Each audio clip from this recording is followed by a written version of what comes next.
Good morning, dear urban thinkers, campus friends. Good morning to everybody everywhere. Thanks for joining us again this morning. I'd also like to welcome everybody in the live stream as well as in the labs. As we've already heard, some people are sitting at home at their breakfast table having a croissant, and still they have joined us. And we are about to have one of our highlights now, but I'd like to first of all talk about our agenda for the second day of the Urban Thinkers Campus in Mannheim. And today the motto is gender equality and municipal partnerships. My name is Simone Burel. I am going to moderate this day for you, and yesterday we'll also take a look at all the results. Yesterday we had 12 labs. Today there will be 5. 2 people unfortunately have fallen sick. I will talk about this after this presentation. I'll talk about how we will how we'll organize this day. But at the UTC we have the nice tradition before we start to discuss it in the labs. We get some knowledge input, and maybe you have attended the introduction night. Maybe you can also look at them on the live stream. They are available on the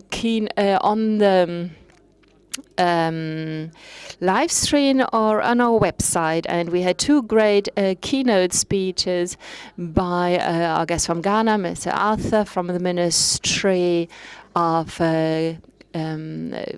Equality, and also by Ms. Zwick from BAUM, that organization. And today we are going to take a look at the other SDGs. We are looking at 16 and 17 partnerships to reach our goals, and 16 peace, justice, and strong institutions.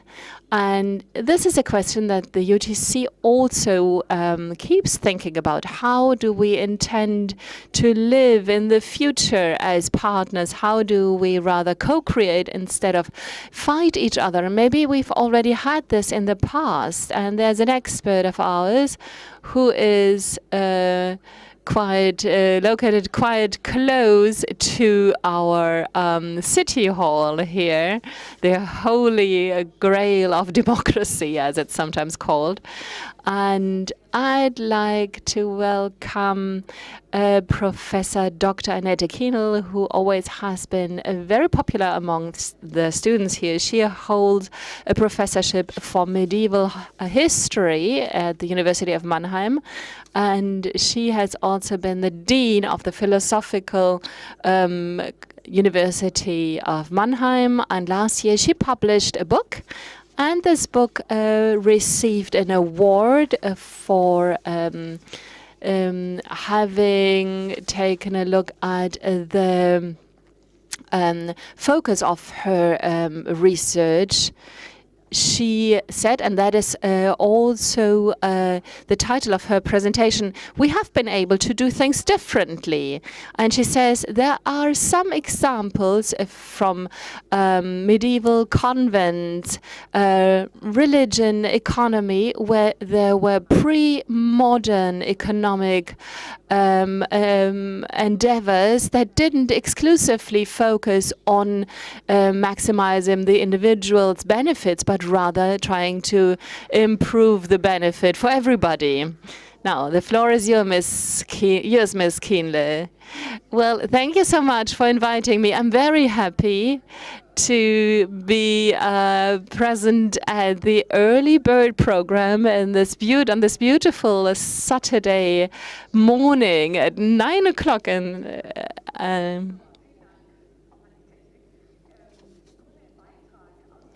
and I am going to make a contribution from the history, to our Urban Thinkers campus. And of course, we are looking at sustainability goals, and I thought about what should I do, what should I talk about? And actually, I brought along two specific examples. The first one on partnerships to reach goals, Sustainability Goal 17. And the other one is more focused on justice, gender equality. And since it's Saturday today, and since it's so early, and since it's such a beautiful weather, I thought let's take a little excursion. I'll take you to Avignon, the city at the Rhone River. The big advantage of Mannheim is you can get the train at 2:30 p.m. and then you can have dinner at Avignon without even having to switch trains. Now, this is one of the old cities in the 12th century. There used to be a beautiful and a very lively urban community, as we'd say today. And here you can see one of the remnants of these activities. Sur le pont d'Avignon, everybody knows this song. Everybody dances there. The elegant ladies and gentlemen, but also the young people, the poor people, the old people, everybody danced there in this song. And this bridge was constructed in the late 12th century. And I would like to talk about the beginnings of this bridge as an example for urban partnerships, a way of organizing municipal life in order to conjointly achieve a really important goal, which was essential for survival back then. Now, what were the challenges for this city in the 12th century? Now, as I've written down here, firstly, there was an extremely positive development for Mediterranean trade. The economy was booming, the world was moving, there were lots of transformations, and Avignon has a really interesting advantage because it's located at the border between Burgundy and the county of Toulouse, which was under the influence of the German king. Now, in addition to that, there was also the city council back then. It was an institution that got stronger and stronger. And then there was the lord of the city, the bishop of the city. That was the political situation. There was just one problem. Actually, the situation was great for the city community to benefit from an economic upswing that could be seen everywhere. But there was this wild river, the Rhone River, which is today a very calm river. If you look at it, it doesn't look very dangerous, but the problem was that there were lots of differences in the altitude. So sometimes the city was almost empty, and sometimes it was extremely wild, and it was really difficult to navigate it. And every bridge that could have been built was at risk of being swept away the next winter. And this wild river was also 1 kilometers wide in some parts. There's the Île Barthelaz, a big island in the middle where you can go camping, which also had to be bridged because it was also sometimes flooded. And at the other at the riverside, there was the Châteauneuf-du-Pape. And the problem was that transport was a major difficulty. It was very complicated to transport goods. you had to take down the freight, then you have to put it onto small boats, then they were put onto this little island in the river where the donkeys had to be laden with the luggage again, and then it had to be taken to the other end of the island. And that took an eternity, and if they hadn't been able to solve this problem at some point, the pole position, so to speak, of Avignon as an important trade city would have gotten lost. So it was a massive challenge which made it clear to everybody, to every citizen of the city, that they needed a bridge. They needed a bridge. But what was the problem? The problem was that basically there was a lack of unity. There was a lack of somebody who might have said, okay, we'll do it now. Why? Now, the city council was had several disagreements with the bishop, who was really the master of the city. The church had strong institutions, and they were always fighting with the city institutions, so there was no way they could have engaged in a common project. The same was true for the Count of Toulouse and the German king, which were also superior instances. They were also fighting each other. And then there were the guilds, of course, the entrepreneurs of the city. They all had their own interests. So everybody wanted to build a bridge. But the question was, who was supposed to actually, be in charge of this project and take the reins? And the most important question, probably, who was going to pay for it? Well, actually, not many new things here. Now, building a bridge in the Middle Ages was an incredible challenge, but that's also true today. It's a huge challenge today too, and we really hope that Mr. Wissing is going to get all of this done. This is the bridge between Mannheim and Ludwigshafen. Now, in the Middle Ages, there's a picture here from the 15th century. It's a picture that doesn't relate to the Bridge of Avignon, but here you can see how many different trades were involved into building a bridge. You didn't just need carpenters and craftsmen who built the bridge. You didn't just need mortar.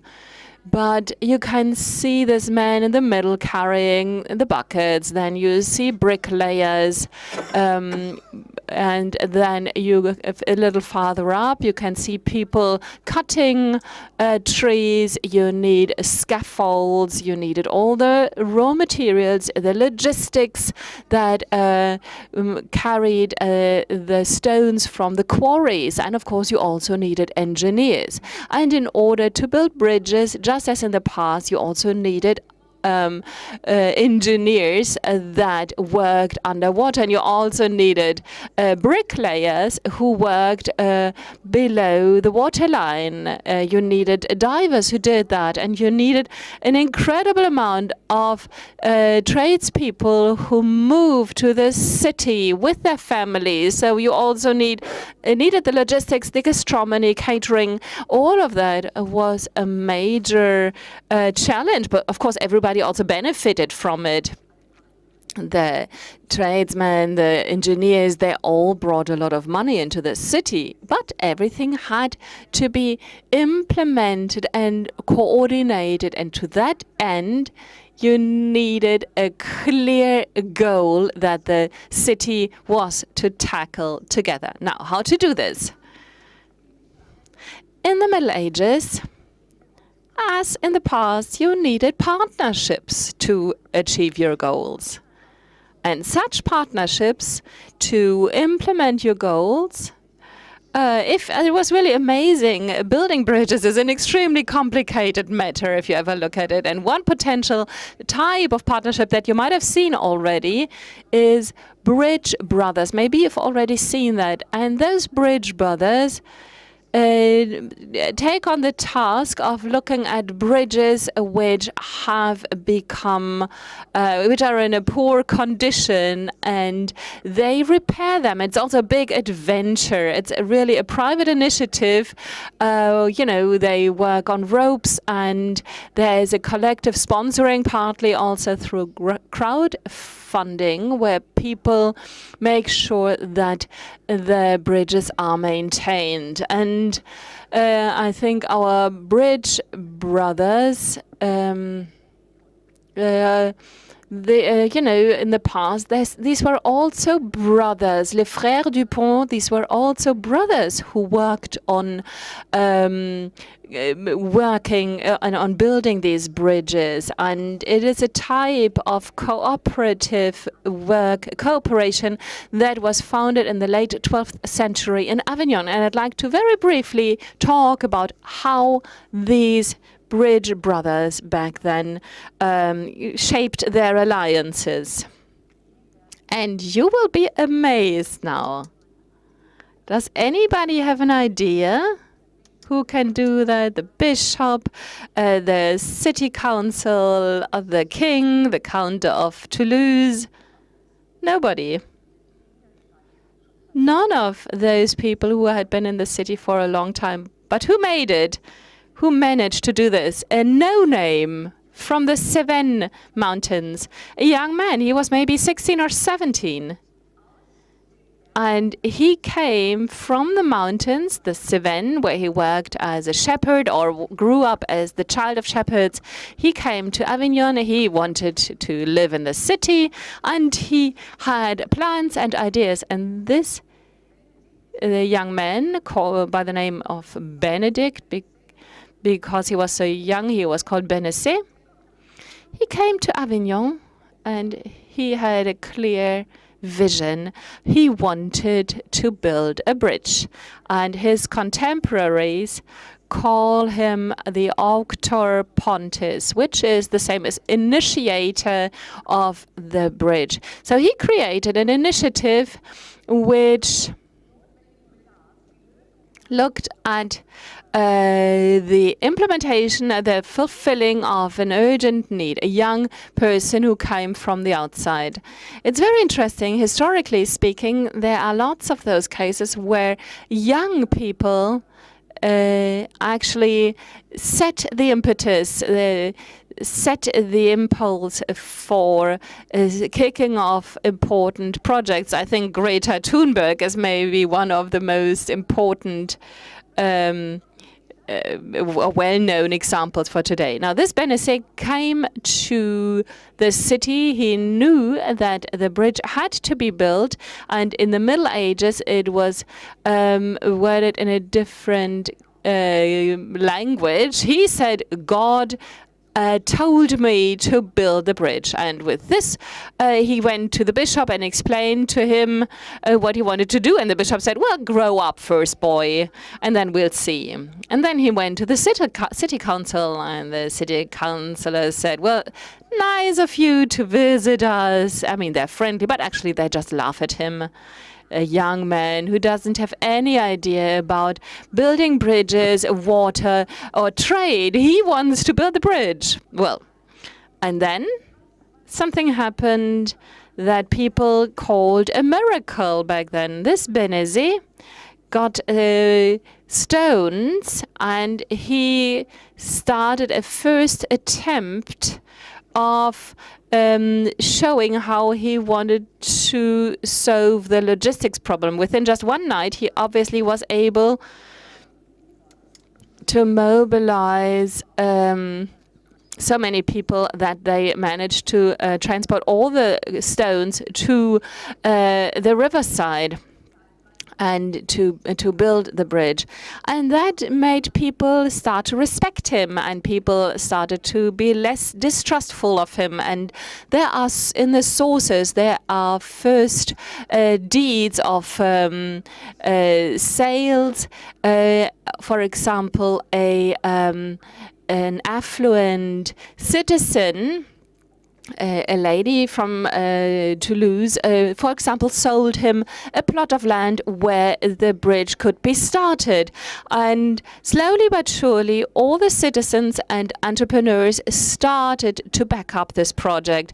Either they donated money, huge donations, donation campaigns were organized, where lots of money was raised, fundraising galas, really, and he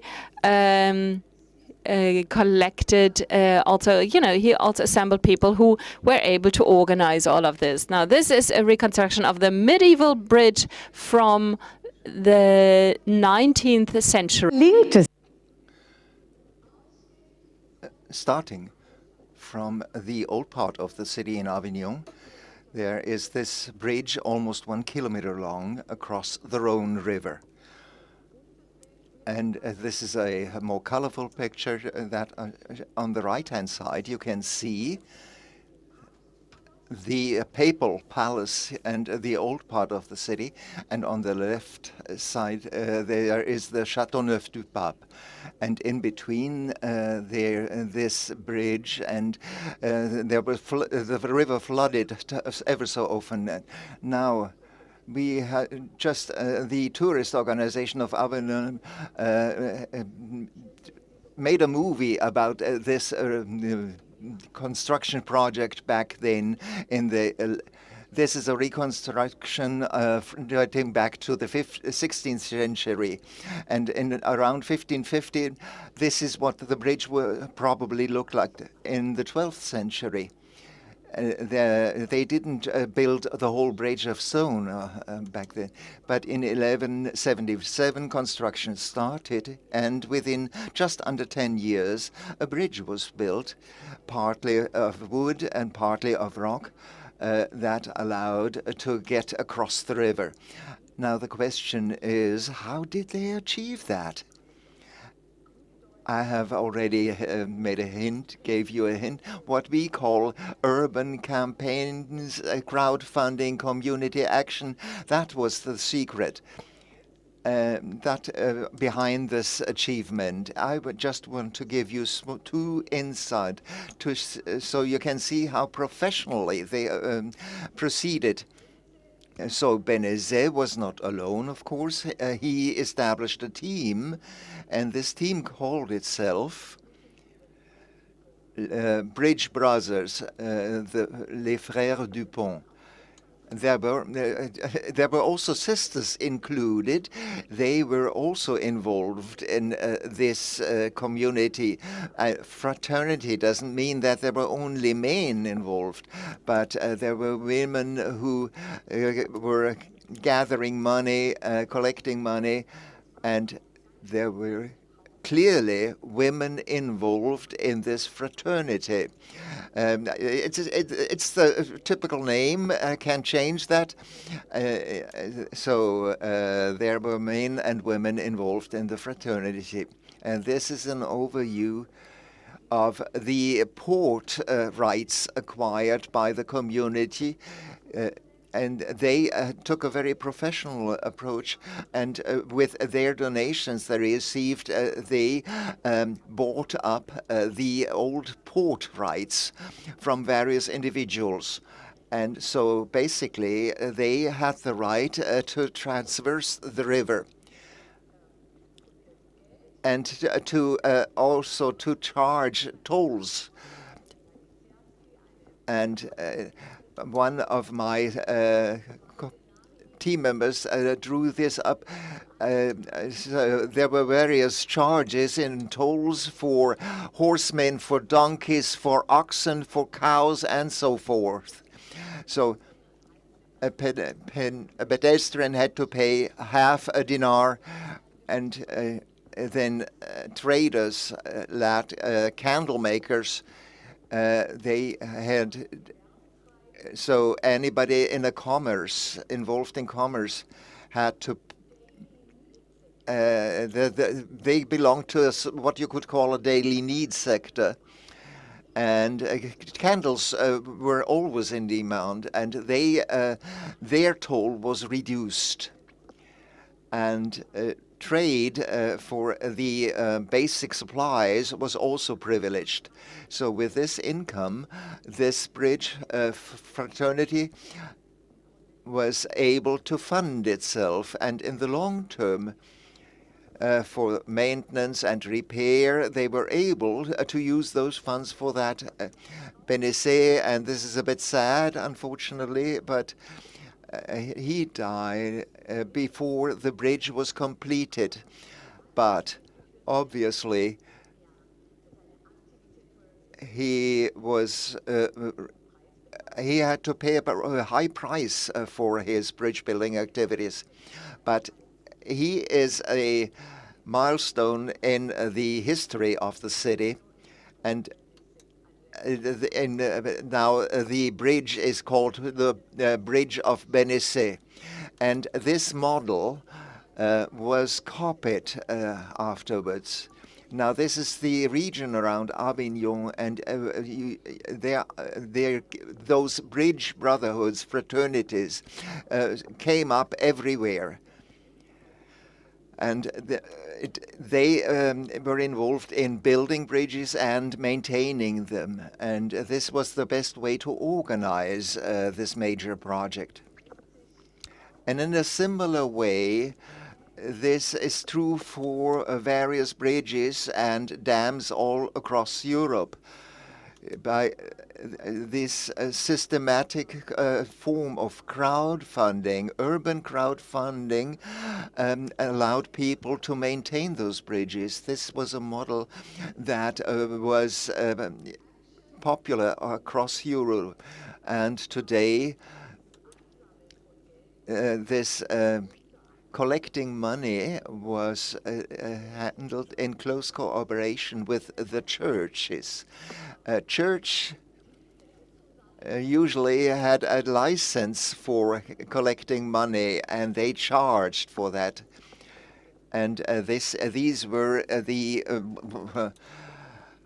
this was a way to get release from one's sins. And so this way, it was possible to fund. These were the indulgences, so to speak.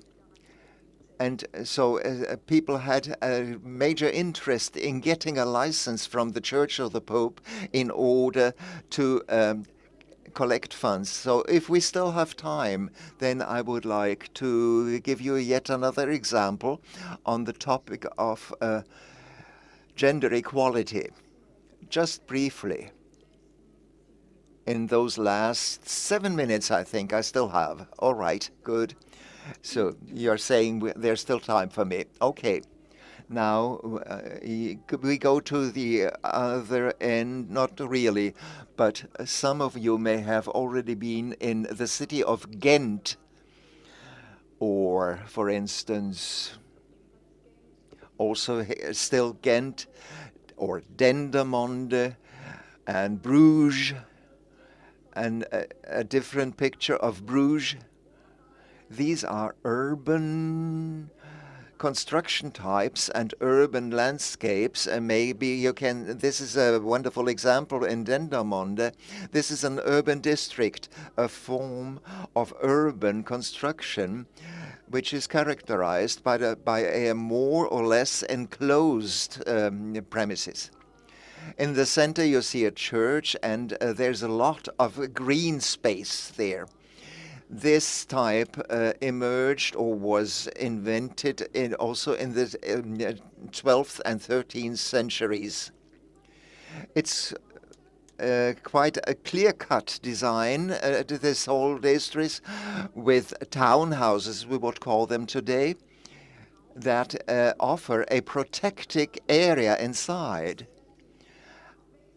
And it is not really monotonous, but it is an enclosed type of construction with various models of houses. I will give you an example of them. And another particular feature here, it is located on the banks of a river. And here you see the entrance, a bridge, and again the church. But you can also see, oh no, you can't see that here. But this type included bakeries, mills, shoemakers, cobblers, and very important, these central green areas. When we go to Flanders, to Bruges, for instance, then these green areas are highly appreciated there. The urban green areas that are not built up and that provide oxygen and fresh air to the city. And this urban type of construction goes back to so-called Beginen yards in the 12th, and that came up in the 12th and 13th century as a form of organization of conviviality in the cities that was rolled out across Europe then. Here you see the floor plan of a Beginenhof, as we have seen it in Bruges. They have their own access to the port. In the center there is a church, and then the smaller buildings around those bigger buildings. And there you were relatively safe and could live a life in peace there. And in Belgium, there you can see where those Beginen yards are located, and they are national monuments. They belong to the national heritage of those cities in Flanders. And this was rolled out across Europe, but the best preserved are still to be found in Flanders. And on those World Cultural Heritage cities. Now, who built them? Who lived in those buildings? For whom were they built? Who funded them? Women. Beginen yards are urban landscape types that were built by women for women. This is a type of organization of urban conviviality, which came up within the economically most important cities of their times.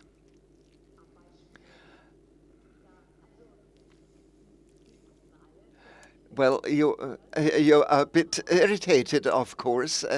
But how should it be possible that women were able to build those Beginen yards? Of course, they had to have investors.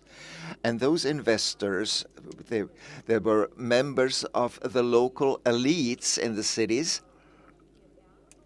And there were people who left their estate by their last will to the Beginen with a specific purpose, namely to build houses. But then there were other women more, rich women, poor women, who wanted to live there and who built a house there. So all across Flanders, there is a movement or a fad where people were able to live and work in the city, in a community. I mean, this was not Beginenhöfe were further developed, and later on they were considered to be cloisters, which they weren't. There were communities of women who had to sustain themselves. They would work in the city, come home in the evening. They shared lifetime, not their possession. They didn't share that. But they had a common way of living together in the cities, which provided protection as well. And So these were the urban forms of life, and many of them were elites or organized in groups. This form of living gave a certain form of independence to those women. Let me show you 3 excerpts from the Articles of Association from the year 1246, and you can see here those beginning yards had their own articles of association or orders of the house, and in order to get confirmation, they wanted to get confirmation and justification of those articles, so they are granted the privilege to not be subject to tax payments. Many of them took care of diseased people. They had hospitals, so they were exempt from taxes because they were doing were working in those care jobs, and they were promoted this way, supported. So the cities privileged those women in terms of tax payments in order to support them. They were granted the privilege, usual privileges. I think we have seen that already. And there is a prohibition to deprive the beginning of their liberty. They were under the protection of the urban courts of justice. And every citizen of the city was prohibited from curtailing the rights of those beginning. And so this was an acknowledgement of their status on the part of the city authorities. Now you may say, all right, this was a very particular form. There were only very few women involved, but many of those women were working in the textile industry. Some others were nurses, and others worked in those hospitals for people who are about to die. And I indulged in trying to figure out to figure out the proportion of people who had this form of living, and so I calculated the percentage among the then 1.7% in Ghent. In those big Indias, 3% Liège, 4%, Dendermonde 5.5%, and Mechelen 6.5%, and in Hernals 7.5%. So we have figures. We were able to calculate those percentages. In between, there's the average. How many people share their accommodation? This are about 5% nowadays.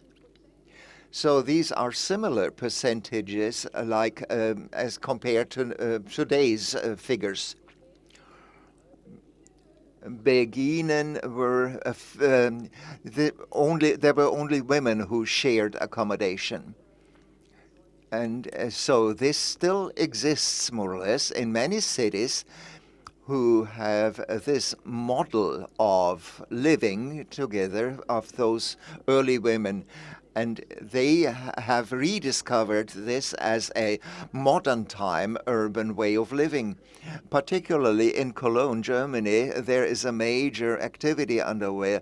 They keep building many of these accommodations for women sharing their living quarters. So I'm not promoting this as a model for Mannheim, but actually my message is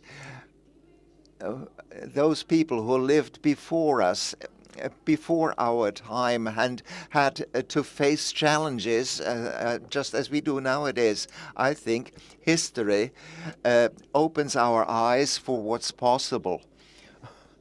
And so if we look at the diversity of options in terms of living together in the past, if we remember that, and this is what I just tried to do, then this will support us in our efforts nowadays. So, and we are not caught up in an environment where there is no option available. And we all have this feeling very often that we don't have any options, which is wrong. Partnership are a must-have for any form of development.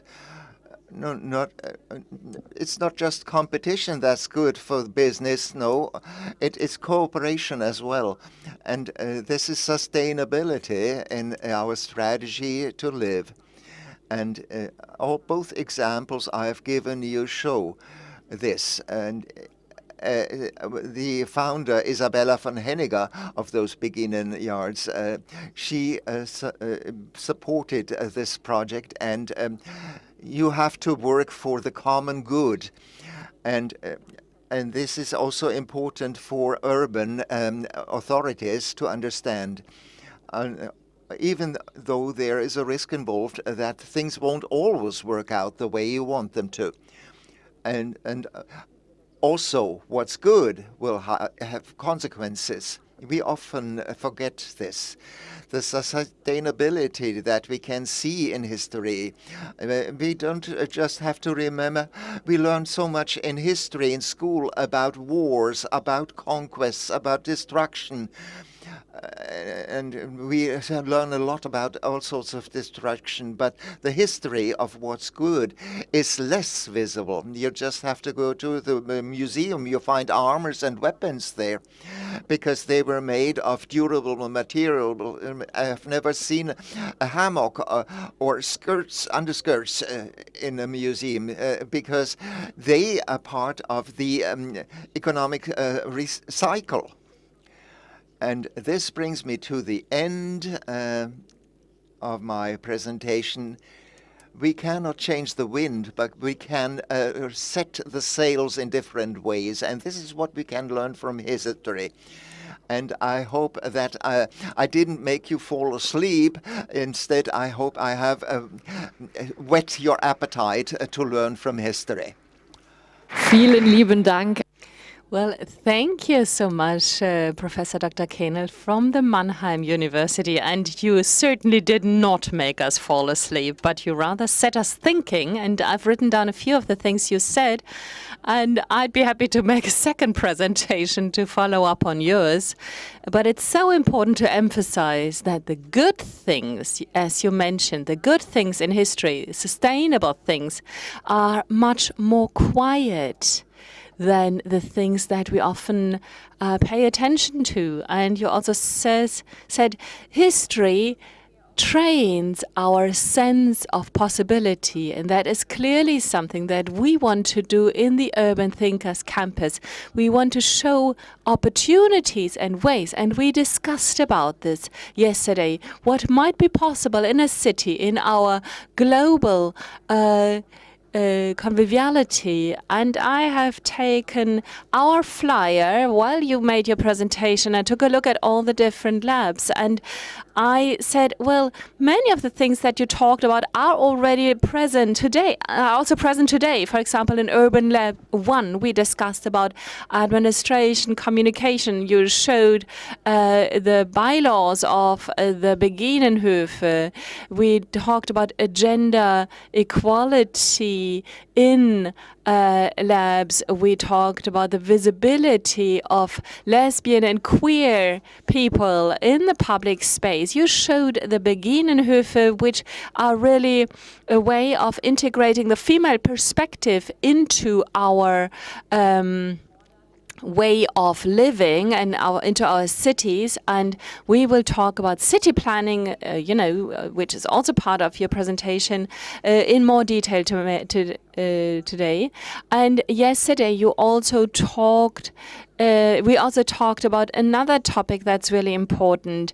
Ms. Kehnel talked about the fact that only in the interaction of the different SDGs we can achieve real sustainability. Who participated in Lab 9 yesterday? I think they're probably all in the stream and watch us. But if you did participate in Lab 9, you know what we learned there. There was a colleague of ours from the environmental printing press, and he trained us. It was Ralf Lokai from the environmental press, Lokai, and he said that he had always wondered about what, in addition to making his company profitable, what he could do in order to come up with a useful and good company. In 1998, he already started to use environmentally friendly colors. Then in the beginning of the year 2000, he used environmentally friendly types of paper. He also was among the first who create a fleet of bicycles for his employees. In 2014, he equipped all his printing facilities with LED lights much before the others, and he also talked about that the fact that he had also looked at other SDGs. SDG 5, for example, he created family-friendly jobs. He included the idea of gender equality, and this is clearly something that also fits here. The vision, which might not be really visions because they have existed already in the past. We just have to dig them up again. And now I'd like to give you a brief outlook on what we'll do today on the second day of the Urban Thinkers Campus. As I mentioned, we already had 12 labs yesterday, and we'll have another 5 today, Urban Lab 2. I know that everybody's already preparing for this. It's an online lab where we'll talk about the implementation of gender equality approaches in supervisory boards with our officer for gender equality, Zara Delamy. 7 and 14, unfortunately, will not take place due to sickness, but they will be repeated. Then we have Urban Lab 14, which will start at 10 o'clock in this room, and we'll also have a live stream in German and English because it will be a very huge lab. Landscape dimensions of gender-adapted open spaces. So we will also discuss about this today, which we already started to discuss about with Professor Dr. Kehnel. We will talk about different measures, ways in which gender-adapted landscaping and urbanism can make a contribution to a positive city climate. Urban Lab 17 will also take place today. It's a lab on the future of civic involvement in Mannheim. Now, during the corona pandemic, in some of the areas, voluntary work has changed. And now we have to discuss about what needs to be done to enable new things. Do we need more honorary office academies? Do we need the day of the honorary office? We will discuss all of these things in the Swansea room in Urban Lab 18, which will take place here later in this room, but we will also have the live stream in German and English for you. It will be extremely interesting.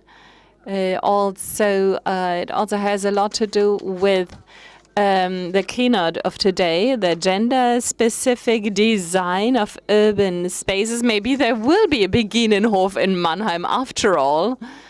And we want to design spaces in an integrative and cohesive way to make the neighborhoods inviting instead of segregating. They are supposed to be to convey the idea of gender equality and improve the integration of genders. We have lots of international guests, and last but not least, Lab 19, which awaits us today. It's another open lab. It's a workshop with the city community to answer the question how the European Charter for for equal rights for men and women is implemented on a local level in Mannheim. And maybe you have seen the little booklet or the little flyer on the outside, which already contains lots of specific measures on what has been done in Mannheim and what should be done in Mannheim. And here we have another member of the Charter Advisory Board, Professor Dr. Silvia Schraut, who is also going to talk about what we do in comparison with other cities. And once the labs have convened, we'll meet again here at 4:30. We have further highlights for you in store. Our officer for equality between women and men is going to give you some insights. We'll have Lena Rüvelmann in a talk. She's head of the Female Competence Center in Mannheim. Now, starting a business, to what extent is a gender lens useful here? We've already heard about that in the first on the first evening by Nicole Zwick, and Dr. Peter Kurz, our Lord Mayor, is also going to join us, and he will answer my questions and honor the results. And now you have just enough time to get a coffee, 10 minutes, then we'll get started. We wish you lots of fun. Thanks for your discussions, and we'd like to thank Ms. Kehnel for having given us such a great start into the day. Thank you so much.